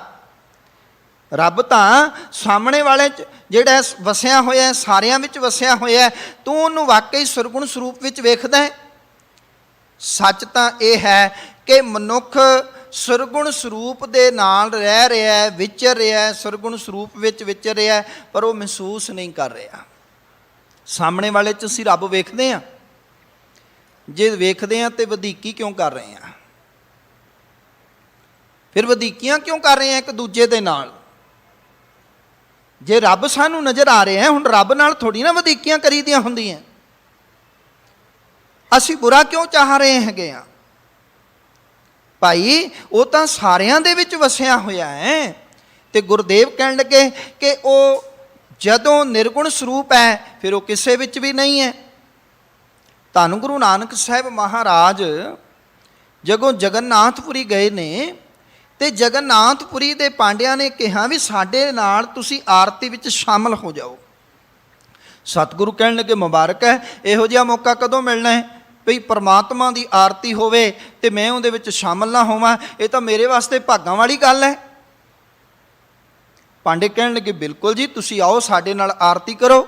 ਉਹਨਾਂ ਨੇ ਫਿਰ ਇੱਕ ਖਾਸ ਕਿਸਮ ਦੀ ਜਗਤ ਦੇ ਨਾਥ ਦੀ ਮੂਰਤੀ ਬਣਾਈ ਹੋਈ ਕ੍ਰਿਸ਼ਨ ਜੀ ਦੀ, ਜਿਹੜੀ ਬਹੁਤ ਉੱਚੀ ਹੈਗੀ ਹੈ। ਖਾਸ ਕਿਸਮ ਦੇ ਥਾਲ ਲੈ ਕੇ, ਖਾਸ ਕਿਸਮ ਦੇ ਦੀਵੇ ਲੈ ਕੇ, ਖਾਸ ਮੋਤੀ ਲੈ ਕੇ ਉਹਨਾਂ ਨੇ ਆਰਤੀ ਜਿਹੜਾ ਸ਼ੁਰੂ ਕਰ ਦਿੱਤੀ। ਧੰਨ ਗੁਰੂ ਨਾਨਕ ਸਾਹਿਬ ਮਹਾਰਾਜ ਖਲੋਤੇ ਰਹੇ। ਜਦੋਂ ਆਰਤੀ ਸਮਾਪਤ ਹੋ ਗਈ, ਪਾਂਡੇ ਜੀ ਕਹਿਣ ਲੱਗੇ ਬਾਬਾ ਜੀ ਤੁਸੀਂ ਕਿਹਾ ਸੀ ਮੇਰੇ ਭਾਗ ਵੱਡੇ ਨੇ, ਮੈਂ ਆਰਤੀ ਵਿੱਚ ਸ਼ਾਮਲ ਹੋਵਾਂ, ਪਰ ਤੁਸੀਂ ਆਰਤੀ ਵਿੱਚ ਸ਼ਾਮਲ ਨਹੀਂ ਹੋਏ। ਮਾਲਕ ਕਹਿਣ ਲੱਗੇ ਮੈਂ ਤਾਂ ਆਰਤੀ ਵਿੱਚ ਸ਼ਾਮਲ ਹੀ ਹਾਂ। ਉਸ ਪਰਮਾਤਮਾ ਦੀ ਆਰਤੀ ਤਾਂ ਆਟੋਮੈਟਿਕ ਹੋ ਰਹੀ ਹੈ, ਲਗਾਤਾਰ ਹੋ ਰਹੀ ਹੈ।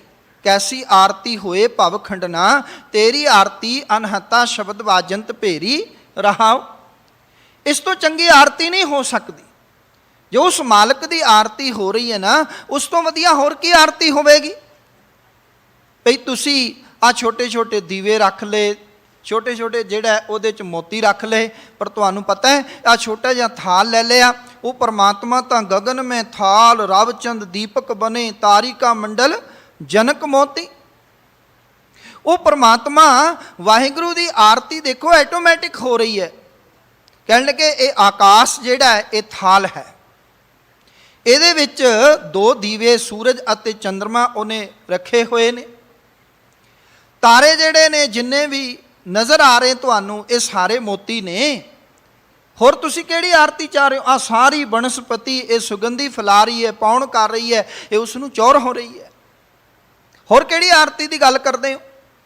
ਪਰ ਹਾਂ ਪਾਂਡੇ ਜੀ ਜੇ ਤੁਸੀਂ ਆਖੋ ਤੇ ਫਿਰ ਮੈਂ ਜਿਹੜਾ ਇਸ ਆਰਤੀ ਦੇ ਵਿੱਚ ਬਾਹਰ ਖਲੋਤਾ ਹੋਇਆ ਮਰਦਾਨਾ ਉਹਨੂੰ ਸ਼ਾਮਲ ਕਰਦੇ ਹਾਂ। ਉਹ ਕਹਿਣ ਲੱਗੇ ਨਹੀਂ ਨਹੀਂ ਨਹੀਂ, ਉਹਨੂੰ ਸ਼ਾਮਲ ਨਹੀਂ ਕਰਨਾ, ਉਹ ਤੇ ਸ਼ੂਦਰ ਹੈ, ਸਾਡਾ ਮੰਦਰ ਹੀ ਭ੍ਰਿਸ਼ਟ ਹੋ ਜਾਏਗਾ। ਸਤਿਗੁਰੂ ਕਹਿਣ ਲੱਗੇ ਮਰਦਾਨੇ 'ਚ ਤਾਂ ਰੱਬ ਹੈ, ਮਰਦਾਨਾ ਤਾਂ ਰੱਬ ਦਾ ਸਾਕਾਰ ਰੂਪ ਹੈਗਾ ਵੀ ਜਿਹਦੀ ਆਰਤੀ ਹੋ ਰਹੀ ਹੈ, ਤੁਸੀਂ ਉਹਨੂੰ ਨਹੀਂ ਸ਼ਾਮਲ ਨਹੀਂ ਕਰਦੇ ਪਏ। ਕਹਿਣ ਲੱਗੇ ਬਾਬਾ ਜੀ ਨਹੀਂ, ਉਹਨੂੰ ਅਸੀਂ ਅੰਦਰ ਨਹੀਂ ਪ੍ਰਵੇਸ਼ ਕਰਨ ਦੇ ਸਕਦੇ। ਸਤਿਗੁਰੂ ਕਹਿਣ ਲੱਗੇ ਇਹਦਾ ਮਤਲਬ ਤੁਸੀਂ ਆਰਤੀ ਉਹ ਝੂਠੀ ਕਰ ਰਹੇ ਹੋ। ਉਹ ਭਲਿਓ ਉਹਦੇ ਵਿੱਚ ਵੀ ਰੱਬ ਹੈਗਾ। ਰੱਬ ਨੂੰ ਤੁਸੀਂ ਕੀ ਸਮਝਦੇ ਹੋ? ਰੱਬ ਤਾਂ ਸਰਗੁਣ ਸਰੂਪ ਹੀ ਜਦੋਂ ਤੁਸੀਂ ਵੇਖੋਗੇ ਤੇ ਹਜ਼ਾਰਾਂ ਹੀ ਅੱਖਾਂ ਉਹਦੀਆਂ, ਸਹਿਜ ਤਬ ਨੈਣ ਨਨ ਨੈਣ ਹੈ ਤੋਹੇ ਕੋ। ਹਜ਼ਾਰਾਂ ਹੀ ਅੱਖਾਂ ਉਹਦੀਆਂ ਨੇ ਤੇ ਇੱਕ ਵੀ ਅੱਖ ਨਹੀਂ। ਜਦੋਂ ਸਰਗੁਣ ਸਰੂਪ ਵਿੱਚ ਵੇਖੋਗੇ ਤਾਂ ਹਜ਼ਾਰਾਂ ਹੀ, ਜਿੰਨੀਆਂ ਮੂਰਤਾਂ ਸਭ ਰੱਬ ਦੀਆਂ। ਤੇ ਜੇ ਨਿਰਗੁਣ ਸਰੂਪ ਵਿੱਚ ਵੇਖੋਗੇ ਫਿਰ ਇੱਕ ਵੀ ਉਹਦੀ ਮੂਰਤ ਨਹੀਂ ਹੈਗੀ ਹੈ। ਗੁਰੂ ਪਿਆਰ ਵਾਲਿਓ, ਧੰਨ ਗੁਰੂ ਨਾਨਕ ਸਾਹਿਬ ਮਹਾਰਾਜ ਨੇ ਉਹਨਾਂ ਨੂੰ ਸਮਝਾਇਆ ਕਿ ਭਾਈ ਰੱਬ ਨਿਰਗੁਣ ਅਤੇ ਸਰਗੁਣ ਸਰੂਪ ਦੇ ਵਿੱਚ ਹੈ। ਧੰਨ ਗੁਰੂ ਅਰਜਨ ਸਾਹਿਬ ਮਹਾਰਾਜ ਅੱਜ ਸਾਨੂੰ ਜਿਹੜੇ ਪਹਿਲੇ 4 ਬੰਦ ਨੇ, ਜਿਨ੍ਹਾਂ ਵਿੱਚੋਂ 2 ਬੰਦਾਂ ਦਾ ਪਾਠ ਸਤਿਕਾਰਯੋਗ ਗਿਆਨੀ ਜੀ ਨੇ ਆਪ ਜੀ ਨੂੰ ਸਰਵਣ ਕਰਾਇਆ, ਉਹਨਾਂ ਵਿੱਚ ਨਿਰਗੁਣ ਸਰੂਪ ਦੀ ਵਿਆਖਿਆ ਕਰ ਰਹੇ ਨੇ। ਤੇ ਗੁਰਦੇਵ ਪਾਤਸ਼ਾਹ ਕਹਿੰਦੇ ਨੇ ਅਸ਼ਟਪਦੀ ਜਬ ਆਕਾਰ ਏ ਕਛ ਨਾ ਦ੍ਰਿਸ਼ਟੇਤਾ, ਪਾਪ ਪੁੰਨ ਤਬ ਕਹਾਂ ਤੇ ਹੋਤਾ। ਜਦੋਂ ਉਹ ਪਰਮਾਤਮਾ ਨਿਰਗੁਣ ਸਰੂਪ ਦੇ ਵਿੱਚ ਹੈ, ਉਹਨੇ ਇਹ ਆਕਾਰ ਬਣਾਇਆ ਹੀ ਨਹੀਂ, ਸ਼ਕਲਾਂ ਨਹੀਂ ਬਣਾਈਆਂ, ਰੰਗ ਰੂਪ ਨਹੀਂ ਬਣਾਏ। ਉਹ ਸੁੰਨ ਸਮਾਧੀ ਵਿੱਚ ਬੈਠਾ ਹੋਇਆ ਸੀ ਤੇ ਉਹ ਅਫੋਰ ਅਵਸਥਾ ਵਿੱਚ ਬੈਠਾ ਹੋਇਆ ਸੀਗਾ। ਕਹਿਣ ਲੱਗੇ ਉਸਨੇ ਇਹ ਆਕਾਰ ਨਹੀਂ ਬਣਾਇਆ, ਇਹ ਦੁਨੀਆ ਨਹੀਂ ਸਾਜੀ ਸੀ, ਇਹ ਦ੍ਰਿਸ਼ਟਮਾਨ ਜਿਹੜਾ ਸੰਸਾਰ ਤੁਹਾਨੂੰ ਵਿਖਾਈ ਨਹੀਂ ਸੀ ਦੇ ਰਿਹਾ। ਕੀ ਉਦੋਂ ਪਾਪ ਅਤੇ ਪੁੰਨ ਸੀ? ਨਹੀਂ ਸੀ। ਕਿਉਂ? ਕਿਉਂਕਿ ਕਿਸੇ ਨੇ ਕਰਮ ਹੀ ਨਹੀਂ ਕੀਤਾ। ਪਾਪ ਅਤੇ ਪੁੰਨ ਤਾਂ ਕਰਮਾਂ ਤੋਂ ਬਾਅਦ ਹੀ ਬਣਨਗੇ ਨਾ। ਕੋਈ ਕਰਮ ਕਰੇਗਾ ਤਾਂ ਪਾਪ ਬਣਨਗੇ, ਕੋਈ ਕਰਮ ਚੰਗੇ ਕਰੇਗਾ ਤੇ ਪੁੰਨ ਬਣਨਗੇ। ਕਹਿਣਗੇ ਫਿਰ ਪਾਪ ਪੁੰਨ ਨਹੀਂ ਸੀਗਾ।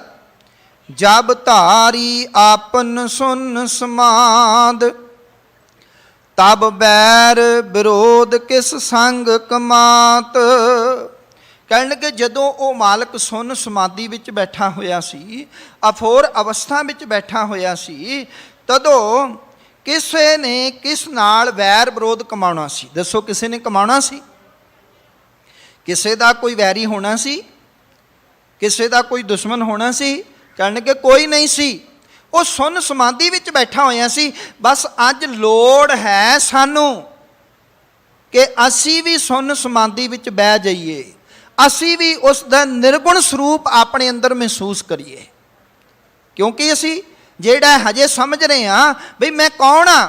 ਜੇ ਕੋਈ ਸਵਾਲ ਕਰੇ ਮੈਂ ਕੌਣ ਹਾਂ, ਤੇ ਤੁਸੀਂ ਆਖੋਗੇ ਵੀ ਮੇਰਾ ਫਲਾਣਾ ਸਿੰਘ ਨਾਮ ਹੈ, ਮੈਂ ਆਖਾਂਗਾ ਮੇਰਾ ਨਾਮ ਸੁਖਵਿੰਦਰ ਸਿੰਘ ਹੈ। ਪਰ ਤੁਸੀਂ ਮੇਰੀ ਬਾਂਹ ਨੂੰ ਫੜ ਕੇ ਦੱਸੋ ਵੀ ਆਹ ਕੀ ਹੈ, ਮੈਂ ਕਹਾਂਗਾ ਜੀ ਸੱਜੀ ਬਾਂਹ ਹੈ। ਤੁਸੀਂ ਆਖੋਗੇ ਇਹ, ਮੈਂ ਆਖਾਂਗਾ ਜੀ ਖੱਬੀ ਬਾਂਹ ਹੈ। ਸਰੀਰ ਦੇ ਬੋਡੀ ਦੇ ਜਿੰਨੇ ਵੀ ਪਾਰਟਸ ਨੇ ਸਭ ਦਾ ਨਾਂ ਤੁਸੀਂ ਗਿਣਾ ਸਕਦੇ ਹੋ। ਫਿਰ ਜੇ ਸਵਾਲ ਹੋਵੇ ਫਿਰ ਸੁਖਵਿੰਦਰ ਕੌਣ ਹੈ, ਤੂੰ ਕੌਣ ਹੈ? ਵੀ ਤੂੰ ਪੂਰੀ ਬੋਡੀ ਦੇ ਪਾਰਟਸ ਨੇਮ ਗਿਣਾ ਦਿੱਤੇ, ਪੂਰੀ ਬੋਡੀ ਦਾ ਨਾਂ ਗਿਣਾ, ਤੂੰ ਕੌਣ ਹੈ? ਤੇ ਇੱਕੋ ਹੀ ਗੱਲ ਗੁਰਬਾਣੀ ਨੇ ਸਾਨੂੰ ਫਿਰ ਸਮਝਾਈ ਹੈ। ਕਹੋ ਕਬੀਰ ਹਮ ਰਾਮ ਕੀ ਅੰਸ਼। ਅਸੀਂ ਕੌਣ ਹਾਂ? ਅਸੀਂ ਰਾਮ ਦੀ ਅੰਸ਼ ਹਾਂ। ਆਤਮਾ ਪਰਮਾਤਮਾ ਇੱਕ ਕਰੈ।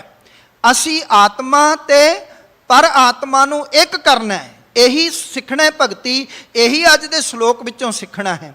ਵੇਖੋ ਰੱਬ ਬਾਰੇ ਅਸੀਂ ਗੱਲਾਂ ਕਰੀ ਜਾਈਏ, ਉਹ ਸਰਗੁਣ ਸਰੂਪ ਹੈ, ਉਹ ਨਿਰਗੁਣ ਸਰੂਪ ਹੈ। ਅਸੀਂ ਕੀ ਸਿੱਖਿਆ? ਜੇ ਅਸੀਂ ਬਣੇ ਹੀ ਨਹੀਂ, ਅਸੀਂ ਬਣਨਾ ਸਿੱਖਣਾ ਹੈ। ਅਸੀਂ ਗੁਰਬਾਣੀ ਤੋਂ ਜੀਵਨ ਜਾਚ ਸਿੱਖਣੀ ਹੈ। ਅਸੀਂ ਰੱਬੀ ਗੁਣਾਂ ਨੂੰ ਧਾਰਨ ਕਰਨਾ ਸਿੱਖਣਾ ਹੈ। ਜੋ ਮੂਲ ਮੰਤਰ 'ਚ ਗੁਰਦੇਵ ਨੇ ਕਿਹਾ ਨਾ ਵੀ ਤੂੰ ਇੱਕ ਨਾਲ ਜੁੜਨਾ ਹੈ, ਉਹਦੀ ਸਰਵ ਵਿਆਪਕਤਾ ਨੇ ਉਹਨੂੰ ਮਹਿਸੂਸ ਕਰਨਾ ਹੈ। ਤੂੰ ਜੇ ਉਹ ਸਤ ਨਾਮ ਹੈ, ਸਦਾ ਚਿਤ ਆਨੰਦ ਹੈ, ਉਹ ਸਦਾ ਅਟਲ ਰਹਿਣ ਵਾਲਾ, ਹਮੇਸ਼ਾ ਕਾਇਮ ਰਹਿਣ ਵਾਲਾ ਹੈ। ਤੂੰ ਉਹਦੇ ਗੁਣਾਂ ਨੂੰ ਸਿੱਖਣਾ ਹੈ। ਤੂੰ ਨਿਰਭਉ ਬਣਨਾ ਹੈ, ਤੂੰ ਨਿਰਵੈਰ ਬਣਨਾ ਹੈਗਾ। ਉਹਦੇ ਗੁਣ ਆਪਣੇ ਅੰਦਰ ਮਹਿਸੂਸ ਕਰਨੇ। ਤੇ ਗੁਰਦੇਵ ਨੇ ਕਿਹਾ ਕਿ ਕਹੋ ਕਬੀਰ ਹਮ ਰਾਮ ਕੀ ਅੰਸ਼। ਇਹਨੂੰ ਸਮਝਾਇਆ ਮਨ ਨੂੰ, ਮਨ ਤੂੰ ਜੋਤ ਸਰੂਪ ਹੈ, ਆਪਣਾ ਮੂਲ ਪਛਾਣ ਕਿ ਇਹ ਮਨ ਹੈ ਜੀਓ। ਇੱਥੇ ਮਨ ਦਾ ਅਰਥ ਹੈ ਜੀਓ, ਆਤਮਾ। हे ਆਤਮਾ ਤੂੰ ਜੋਤ ਸਰੂਪ ਹੈ, ਤੂੰ ਆਪਣੇ ਮੂਲ ਦੀ ਪਹਿਚਾਣ ਕਰ। ਤੇਰਾ ਮੂਲ ਉਹ ਹੈ ਜੋ ਕਿਸੇ ਨਾਲ ਵੈਰ ਨਹੀਂ ਰੱਖਦਾ। ਤੇਰਾ ਮੂਲ ਉਹ ਹੈ ਜੋ ਕਿਸੇ ਦੇ ਵਿਰੋਧ ਨਹੀਂ ਕਰਦਾ, ਜੋ ਕਿਸੇ ਨਾਲ ਦੁਸ਼ਮਣੀ ਨਹੀਂ ਕਰਦਾ। हे ਇਨਸਾਨ, ਤੇਰੇ ਤਾਂ ਕੋਰਟ ਕਚਹਿਰੀਆਂ ਵਿੱਚ ਕੇਸ ਹੀ ਚੱਲਦੇ ਪਏ ਆ।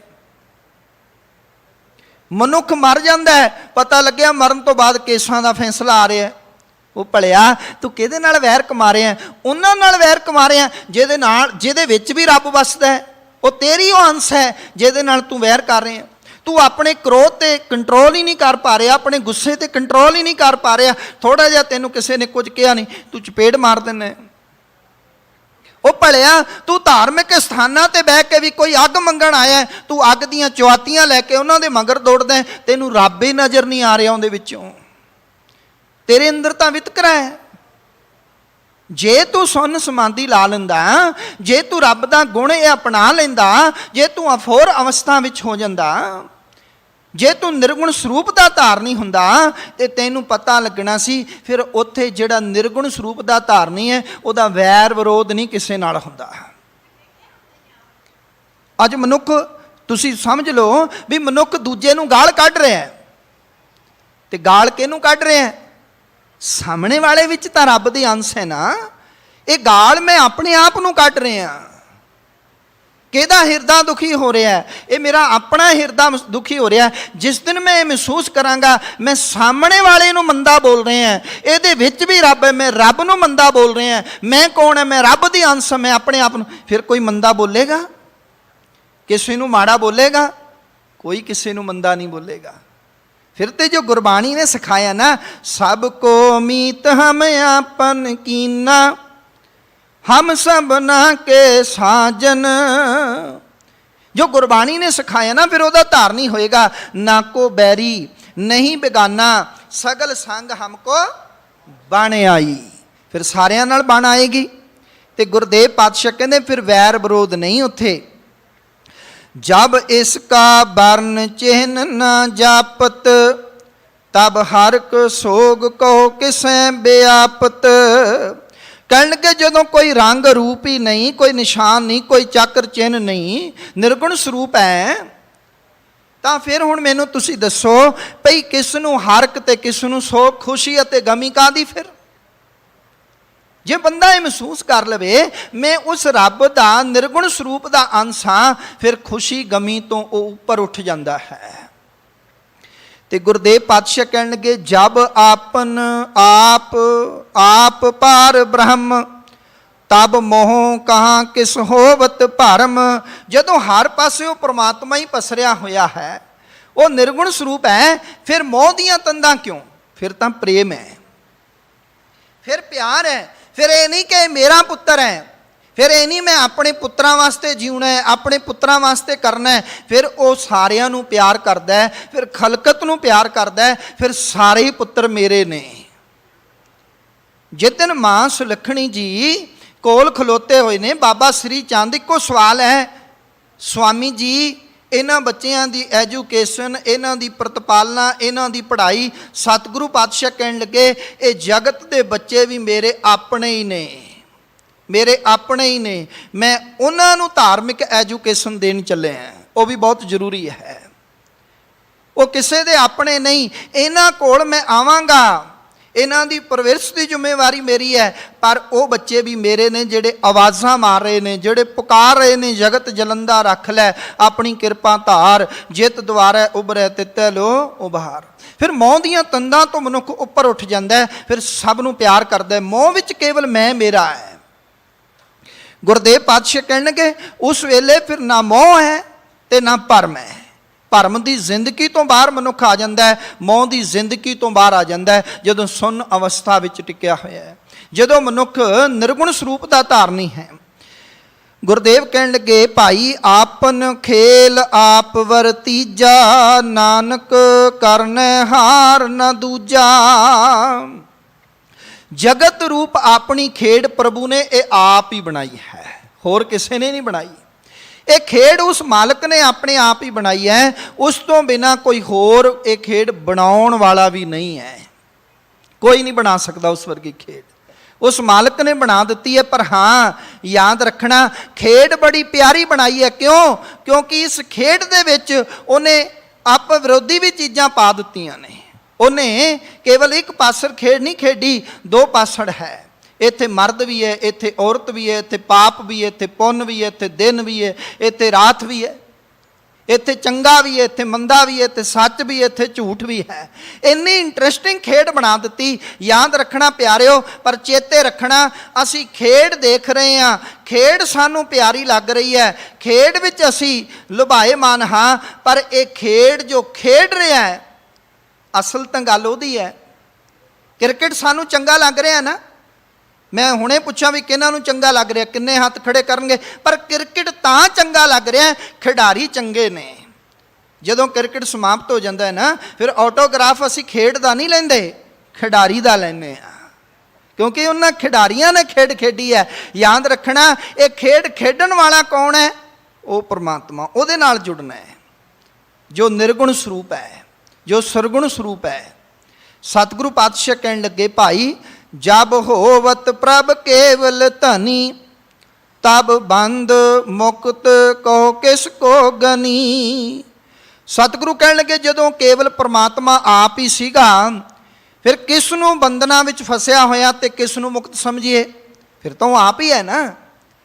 ਤੇ ਗੁਰਦੇਵ ਪਾਤਸ਼ਾਹ ਕਹਿਣ ਲੱਗੇ, ਭਾਈ ਸਤਿਗੁਰੂ ਮਹਾਰਾਜ ਆਖਣ ਲੱਗੇ, ਜਬ ਏਕੈ ਹਰ ਅਗੰਮ ਅਪਾਰ, ਤਬ ਨਰਕ ਸੁਰਗ ਕਹੋ ਕੌਣ ਅਵਤਾਰ। ਗੁਰਦੇਵ ਆਖਣ ਲੱਗੇ, ਜਦੋਂ ਅਗੰਮ ਅਤੇ ਬੇਅੰਤ ਪ੍ਰਭੂ ਆਪ ਹੀ ਆਪ ਸੀ, ਤਦੋਂ ਦੱਸੋ। ਕਹਿਣ ਲੱਗੇ, ਉਹ ਬੇਅੰਤ ਪ੍ਰਭੂ ਆਪਣੇ ਆਪ ਤੋਂ ਹੀ ਸੀ, ਤਦੋਂ ਨਰਕਾਂ ਤੇ ਸੁਰਗਾਂ ਵਿੱਚ ਆਉਣ ਵਾਲੇ ਕਿਹੜੇ ਜੀਵ ਸਨ? ਜਦੋਂ ਮਨੁੱਖ ਸੁੰਨ ਅਵਸਥਾ ਵਿੱਚ ਟਿਕ ਜਾਏ, ਅਫੋਰ ਅਵਸਥਾ ਵਿੱਚ ਟਿਕ ਜਾਏ, ਨਿਰਗੁਣ ਸਰੂਪ ਦਾ ਧਾਰਨੀ ਹੋ ਜਾਏ, ਫਿਰ ਉਹ ਕੀ ਕਹਿ ਉੱਠਦਾ ਹੈ? ਉਹ ਕਬੀਰ ਸਾਹਿਬ ਵਾਂਗ ਕਹਿ ਉੱਠਦਾ ਹੈ ਕਿ ਕਬੀਰ ਜਿਹੜਾ ਹੈ ਉਹ ਸਵਰਗ ਨਰਕ ਤੋਂ ਮੈਂ ਪਰੇ ਉੱਠ ਗਿਆ ਹਾਂ, ਮੈਨੂੰ ਹੁਣ ਹਮ ਕਾਹੂ ਕੀ ਕਾਂਡ ਨਾ ਕਰਤੇ, ਆਪਣੇ ਗੁਣ ਗੁਰ ਪ੍ਰਸਾਦੇ। ਹੁਣ ਸਾਨੂੰ ਸਵਰਗ ਅਤੇ ਨਰਕ ਦੇ ਲਾਲਚ ਜਾਂ ਡਰਾਵੇ ਨਹੀਂ ਡਰਾ ਸਕਦੇ ਹੁਣ, ਕਿਉਂਕਿ ਅਸੀਂ ਉਸ ਨਿਰਾਕਾਰ ਦਾ ਰੂਪ ਹੋ ਗਏ ਹਾਂ। ਇਹ ਤਾਂ ਡਰਾਵੇ ਪੁਜਾਰੀ ਵੱਲੋਂ ਬਣਾਏ ਹੋਏ ਨੇ। ਸਤਿਗੁਰੂ ਪਾਤਸ਼ਾਹ ਕਹਿਣ ਲੱਗੇ, ਭਾਈ ਕਿ ਜਬ ਨਿਰਗੁਣ ਪ੍ਰਭ ਸਹਿਜ ਸੁਭਾਏ, ਤਬ ਸਿਵ ਸਖਤ ਕਹੋ ਕਿਤ ਠਾਏ। ਭਈ ਜਦੋਂ ਉਹ ਪਰਮਾਤਮਾ ਸੁੱਤੇ ਹਰੀ ਤ੍ਰੈਗੁਣੀ ਮਾਇਆ ਤੋਂ ਪਰੇ ਸੀਗਾ, ਤਾਂ ਫਿਰ ਦੱਸੋ ਇਹ ਜੋ ਜੀਵ ਸਨ ਤੇ ਜੀਵਾਂ ਦੇ ਵਿੱਚ ਸ਼ਕਤੀ ਵਰਤ ਰਹੀ ਹੈ, ਉਹ ਪਰੇ ਸੀ, ਹੈ ਹੀ ਨਹੀਂ ਸੀਗੀ। ਭਾਵ ਕਿ ਉਹ ਸ਼ਕਤੀ ਆਪਣੇ ਆਪ ਵਿੱਚ ਨਿਰਗੁਣ ਸਰੂਪ ਵਿੱਚ ਟਿਕੀ ਹੋਈ ਸੀ ਜਦੋਂ ਇਹ ਸਰੀਰ ਨਹੀਂ ਸੀ ਬਣਿਆ। ਪਰ ਸਰੀਰ ਨੂੰ ਹੁਣ ਕੌਣ ਚਲਾ ਰਿਹਾ? ਉਹਦੀ ਸੱਤਾ ਚਲਾ ਰਹੀ ਹੈ, ਜਿਹਨੂੰ ਸਿਵ ਸਖਤ ਕਹਾਂਗੇ। ਉਹ ਵਿੱਚ ਬੈਠਾ ਹੋਇਆ ਪਰਮਾਤਮਾ, ਉਹਦੀ ਸ਼ਕਤੀ ਉਹ ਚਲਾ ਰਹੀ ਹੈ। ਪਰ ਗੁਰਦੇਵ ਪਾਤਸ਼ਾਹ ਕਹਿਣ ਲੱਗੇ ਕਿ ਭਾਈ ਜਦੋਂ ਸੁੱਤੇ ਸਿੱਧ ਪ੍ਰਭੂ ਤ੍ਰੈਗੁਣੀ ਮਾਇਆ ਤੋਂ ਪਰੇ ਸੀ, ਤੇ ਫਿਰ ਤਦੋਂ ਦੱਸੋ ਕਿੱਥੇ ਸਨ ਜੀਵ ਤੇ ਕਿੱਥੇ ਸੀ ਇਹ ਮਾਇਆ? ਫਿਰ ਤੇ ਗੁਰਦੇਵ ਪਾਤਸ਼ਾਹ ਆਖਦੇ ਨੇ, ਭਾਈ ਕਿ ਜਬ ਆਪੈ ਆਪ ਆਪਣੀ ਜੋਤ ਧਰੈ, ਤਬ ਕਵਨ ਨਿਡਰ ਕਵਨ ਕਤ ਡਰੈ। ਕਹਿਣਗੇ, ਜਦੋਂ ਪ੍ਰਭੂ ਨੇ ਆਪਣੀ ਜੋਤ ਆਪ ਬਿਠਾਈ ਹੈ, ਤੇ ਤਦੋਂ ਕੌਣ ਨਿਡਰ ਹੈ ਤੇ ਕੌਣ ਕਿਸ ਤੋਂ ਡਰਦਾ ਹੈ? ਫਿਰ ਤੇ ਡਰ ਹੀ ਮੁੱਕ ਗਿਆ ਨਾ। ਸਗੋਂ ਗੁਰਬਾਣੀ ਤੇ ਇਹ ਗੱਲ ਤੇ ਜ਼ੋਰ ਦਿੰਦੀ ਹੈ ਕਿ ਨਿਰਭਉ ਜਪੈ ਸਗਲ ਭਉ ਮਿਟੈ। ਸਾਰੇ ਡਰ ਦੂਰ ਹੋ ਜਾਣਗੇ ਜੇ ਤੁਸੀਂ ਉਸ ਨਿਰਗੁਣ ਸਰੂਪ ਨਾਲ ਜੁੜ ਜਾਓਗੇ, ਉਹ ਨਿਡਰ ਪਰਮਾਤਮਾ ਨਾਲ ਜੁੜ ਜਾਓਗੇ। ਤੇ ਸਤਿਗੁਰੂ ਪਾਤਸ਼ਾਹ ਆਖਦੇ ਨੇ, ਫਿਰ ਆਪਨ ਚਲਤ ਆਪ ਕਰਨ ਹਾਰ, ਨਾਨਕ ਠਾਕੁਰ ਅਗੰਮ ਅਪਾਰ। ਗੁਰਦੇਵ ਪਾਤਸ਼ਾਹ ਫਿਰ ਅਖੀਰਲੀਆਂ ਪੰਕਤੀਆਂ 'ਚ ਇਸ ਬੰਦ ਦੇ ਦੂਜੇ ਬੰਦ ਦੇ ਆਖਰੇ ਨੇ, ਭਾਈ ਕਿ ਉਹ ਅਕਾਲ ਪੁਰਖ ਅਗੰਮ ਅਤੇ ਬੇਅੰਤ ਹੈ, ਆਪਣੇ ਤਮਾਸ਼ੇ ਆਪ ਹੀ ਕਰਨ ਵਾਲਾ ਹੈ। ਉਹ ਆਪਣੇ ਚੋਜ ਤਮਾਸ਼ੇ ਕੋਤਕ ਉਹ ਆਪ ਹੀ ਕਰ ਰਿਹਾ, ਕੋਈ ਹੋਰ ਕਰਨ ਵਾਲਾ ਨਹੀਂ ਹੈ। ਸਾਨੂੰ ਇੱਕ ਗੱਲ ਬੜੇ ਪਿਆਰ ਨਾਲ ਸਿੱਖ ਲੈਣੀ ਚਾਹੀਦੀ ਹੈ ਕਿ ਉਹ ਪਰਮਾਤਮਾ ਨਿਰਗੁਣ ਸਰੂਪ ਹੈ ਤੇ ਅਸੀਂ ਨਿਰਗੁਣ ਸਰੂਪ ਦੇ ਧਾਰਨੀ ਬਣਨਾ ਹੈ। ਉਹ ਸਰਗੁਣ ਸਰੂਪ ਹੈ ਤਾਂ ਉਹ ਖਲਕਤ ਵਿੱਚ ਵਸਿਆ ਹੋਇਆ ਹੈ, ਇਸ ਦੁਨੀਆ ਵਿੱਚ ਵਸਿਆ ਹੋਇਆ ਹੈ, ਰੱਬ ਦੇ ਪਿਆਰਿਆਂ ਵਿੱਚ ਵਸਿਆ ਹੋਇਆ ਹੈ। ਤਾਂ ਅਸੀਂ ਰੱਬ ਦੇ ਪਿਆਰਿਆਂ ਨੂੰ ਨਫ਼ਰਤ ਨਹੀਂ ਕਰਨੀ, ਰੱਬ ਦੇ ਪਿਆਰਿਆਂ ਵਿੱਚ ਜਿਹੜਾ ਹੈ ਉਹ ਸਾਂਝ ਬਣਾ ਕੇ ਰਹਿਣਾ ਹੈ। ਉਹ ਪਰਮਾਤਮਾ ਵਾਹਿਗੁਰੂ ਨੂੰ ਮਹਿਸੂਸ ਕਰਨਾ ਹੈ ਕਿ ਭਾਈ ਉਹ ਪਰਮਾਤਮਾ ਸਾਰਿਆਂ ਵਿੱਚ ਹੈ। ਸਤਿਗੁਰੂ ਪਾਤਸ਼ਾਹ ਕਿਰਪਾ ਕਰਨ, ਰਹਿਮਤ ਕਰਨ, ਅਸੀਂ ਬਾਣੀ ਬਾਣੇ ਦੇ ਧਾਰਨੀ ਹੋਈਏ, ਬੰਦਗੀ ਕਰੀਏ, ਸਿਮਰਨ ਕਰੀਏ, ਤਾਂ ਕਿ ਲੋਕ ਸੁਖੀਏ ਪਰਲੋਕ ਸੁਹੇਲੇ, ਨਾਨਕ ਹਰ ਪ੍ਰਭ ਆਪੇ ਮੇਲੇ। ਗੁਰੂ ਸਾਹਿਬ ਜੀ ਦਾ ਕੋਟਾਨ ਕੋਟ ਸ਼ੁਕਰ। ਧੰਨਵਾਦੀ ਹਾਂ ਦਿੱਲੀ ਸਿੱਖ ਗੁਰਦੁਆਰਾ ਪ੍ਰਬੰਧਕ ਕਮੇਟੀ ਦਾ, ਧਰਮ ਪ੍ਰਚਾਰ ਕਮੇਟੀ ਦਾ ਅਤੇ ਅਤਿ ਸਤਿਕਾਰਯੋਗ ਸਿੰਘ ਸਾਹਿਬ ਗਿਆਨੀ ਹਰਨਾਮ ਸਿੰਘ ਜੀ, ਮੁੱਖ ਗ੍ਰੰਥੀ ਸਾਹਿਬਾਨ ਗੁਰਦੁਆਰਾ ਸੀਸਗੰਜ ਸਾਹਿਬ ਜੀ ਦਾ, ਜਿਹੜੇ ਹਮੇਸ਼ਾ ਹੀ ਅਥਾ ਪਿਆਰ ਨਾਲ ਅਸੀਸਾਂ ਨਾਲ ਨਿਵਾਸਦੇ ਨੇ ਜੀ। ਆਪ ਸਾਰੀਆਂ ਸੰਗਤਾਂ ਦਾ ਧੰਨਵਾਦ ਜਿਹੜੇ ਟੇਕ ਕੇ ਆਨੰਦ ਮਾਣਦੇ ਹੋ। ਬਖਸ਼ੋ ਅਸੀਸ, ਭੁੱਲਾਂ ਨੂੰ ਨਾ ਚਿਤਾਰਨਾ। ਫਤਿਹ ਪ੍ਰਵਾਨ ਕਰੋ। ਵਾਹਿਗੁਰੂ ਜੀ ਕਾ ਖਾਲਸਾ, ਵਾਹਿਗੁਰੂ ਜੀ ਕੀ ਫਤਿਹ।